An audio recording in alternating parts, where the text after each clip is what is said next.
Welcome to the Improving Development Evaluation Podcast. I'm your host, David Wand, and welcome to Season 2, Episode 3.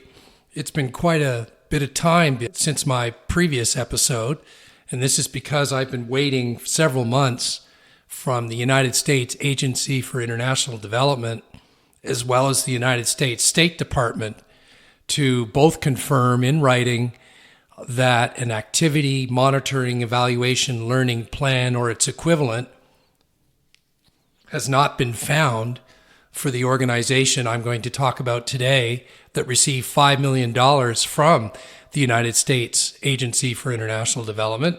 So I'm going to give you some background on that and what I'm doing next. So we're going to talk about the Global Community Engagement Resilience Fund, GCERF, GCERF, and you can learn more about this organization at their website, GCERF.org. They're an organization that claims to be preventing violent extremism as they get funds from various donor countries. They then turn around as a fund and then give those funds in terms of creating grants, they call them, or projects, to their implementing partners that are located in developing countries. If you go to their website at gcerf.org, there's some very good information that they provide. And the first thing they do is, according to their strategy documents, they very clearly state that if you give them money, they will achieve 1, 2, 3, or 4 of the following expected outcomes, because they argue that if these outcomes are achieved, this in turn will reduce or prevent violent extremism. Those 4 expected outcomes are 1, increased social cohesion; 2, increased ability to mobilize, organize, represent their own interests, which they call agency. Expected outcome number 3, increased knowledge, skills, as well as subsequent increases in income or access to livelihoods. And expected outcome number 4, increased confidence, critical thinking, life skills, self-worth, resilience, which they call sense of purpose. So it's very clear what they expect to achieve if they get these funds, which they then turn around and give to implementing partners in developing countries in the form of grants or projects.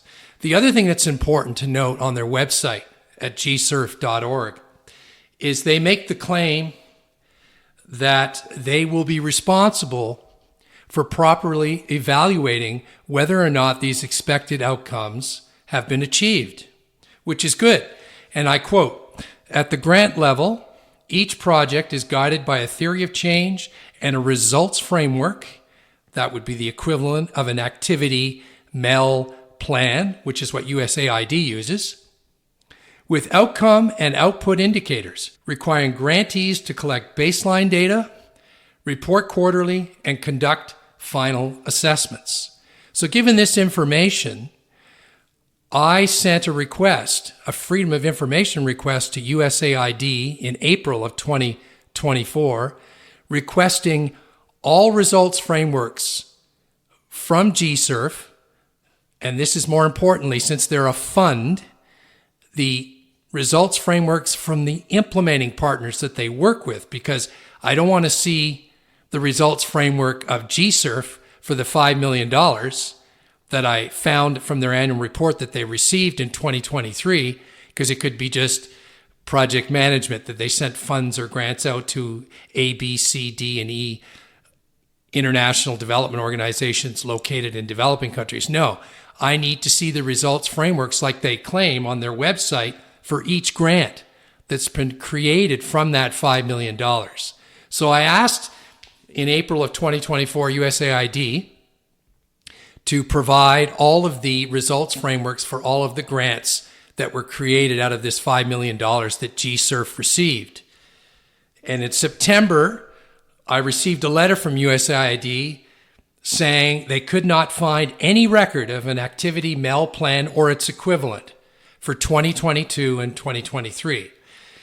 Then luckily on November 11th, I emailed USAID with the project details of the $5 million because I managed to locate the exact description of that $5 million that USAID sent to GCERF. And it is the following: activity ID number 77266, project number SCTOOP21VC004. The funding agency is clearly stated as USAID. The managing agency is clearly stated as the Department of State. The dollar amount was $5 million USD. The activity end date was September 15th, 2023. The international sector was government and civil society. The United States government sector was counter-terrorism. So there was no confusion about this money. And I gave it to USAID and asked them again by email, given that information, do you have any activity MEL plans that come out of this $5 million? And they replied, sorry, we don't. But they suggested that I send another Freedom of Information request to the U.S. Department of State because, quote, they are the managing agency for that award. Fine, no problem. So I did. On December 4th, 2024, I sent a Freedom of Information request to the United States State Department with the same detailed information for the $5 million, project number, activity ID, amount, etc. And then on January 23rd, 2025, I received another letter from the United States Department of State that states it has no records of an activity MEL plan or its equivalent for the $5 million US dollars. And they recommended in that letter that I contact the U.S. Agency for International Development. But as I mentioned, I'd already done that, and actually by email had indicated in detail the project number, the activity ID, and everything. So with that result, I then decided on February 6th to send a hard copy letter to the chairman, Brian Mast, of the Foreign Affairs Committee, along with the copies of those two letters from the USAID and U.S. State Department, raising concerns that there were no outcome indicators for these four expected outcomes that GCERF keeps claiming that they are achieving. There's nothing wrong with claiming you're going to achieve these outcomes, but as you know from my podcast, you either put up or shut up. So if you're going to make these claims, you need to provide the measurement on those outcomes. Increase social cohesion. For example, for $40, you can buy a software called University of California Irvine Net, UCNet, and for $40, you can show increased social cohesion between two groups. That's just one idea. But we have no idea what measurement on social cohesion they're doing at all. And I do recall them having a project, an event, a sporting event between madrasa students having a soccer match against non-madrasa, non-religious students to create increased social cohesion and trust between these two groups. That's just one example where you could measure using this software before the match starts, although it's not very scientific. You could show that levels of density and reciprocity between the two groups is low. They hold the soccer match, and lo and behold, the levels of density and reciprocity between the two groups, that's the madrasa religious students on one team and the non-madrasa, non-religious public school students on the other soccer team playing, that it's gone up after the match. That's just one example of, please attempt to measure the expected outcomes using outcome indicators that you're claiming you're achieving these outcomes. That's all we're asking for. So what I did was I sent a letter to the chairman, Brian Mast, indicating that these results frameworks that GCERF is claiming that they are developing in collaboration with their implementing partners in developing countries, that Brian Mast demand that they put these results frameworks for this USAID $5 million that GCERF received on their website so we can actually see if they achieve their expected outcomes. That's all we're asking about. We're not talking about disputing whether or not they should get the money in the first place, whether it's charity, whether it meets American interests. All we want to do is have them put up or shut up. So that's the latest stage we are at right now. And I had to send them a hard copy because most of these U.S. government departments don't have emails where you can send attachments. So I've sent a hard copy of the letter to Brian Mast, who's the chair of the Foreign Relations Committee, because they actually have a mailing address, with the letter and the 2 copies of the letters from USAID and U.S. State Department saying they can't find any results frameworks with this reflecting this $5 million. And I've also sent an electronic version of this letter to the U.S. State Department, their contact form, where you can't include attachments. And we'll see what happens.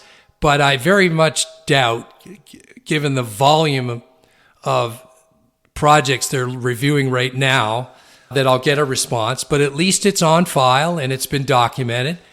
I will also send a copy of the letter to Brian Mast along with the USAID letter and the U.S. State Department letter to GCERF, but I don't expect them to reply or even respond. But maybe they will begin to put results frameworks and the data that actually shows the outcome indicators and the fact that they're achieving their indicators, their targets, such as increased social cohesion has gone up from the project, or increased skill levels for women that they teach how to sew, and subsequently increased incomes have gone up. That's, the second outcome. Or maybe, hopefully, they've shown increased ability to mobilize or organize because they train these individuals how to lobby their own local governments. So maybe they have a measure of increased knowledge and skill. And finally, expected outcome number 4, maybe they have some measures of increased confidence, critical thinking, life skills, self-worth, resilience. These are all old, very familiar constructs in social psychology that they can easily measure, or at least attempt to measure, and off they go. But we don't see anything so far. So let's hope that they move in that direction, like all of the other organizations on my podcast where they have not moved in that direction. And we'll see if I get any response. I will update you in an additional episode. But right now, the American people have no idea if GCERF is actually achieving these expected outcomes that they claim they are achieving on their website. So without these results frameworks, they cannot make this claim that they're achieving these expected outcomes. Until we get a look at those results frameworks and the outcome indicators to see actually if they're properly, validly measuring the expected outcome, shouldn't be difficult. They could hire a social psychologist to design a psychometric tool very easily to be very precise for the location and the target group that they are targeting depending on the developing country. So there's really no excuse. So they either have to put up and show they're achieving those outcomes, or just go down the other pathway and say, look, we can't prevent violent extremism because we don't have the evidence that shows we're achieving any of these 4 expected outcomes. We're just a charity. And we're delivering these services because the people need them. That's fine too. But this middle ground is unacceptable, where they're claiming they're achieving these expected outcomes and then going further and making the stretch that they're even preventing violent extremism, when we don't even know if the expected outcomes that they claim you first have to achieve to then reduce or prevent violent extremism, we don't even know if they've been achieved. So it's a bit of a stretch, as they say. So thanks for listening, and I'll give you an update if there is one, if there's a response from the Foreign Relations Committee and or GCERF on whether or not we're going to see these results frameworks. Otherwise, the American people are getting ripped off.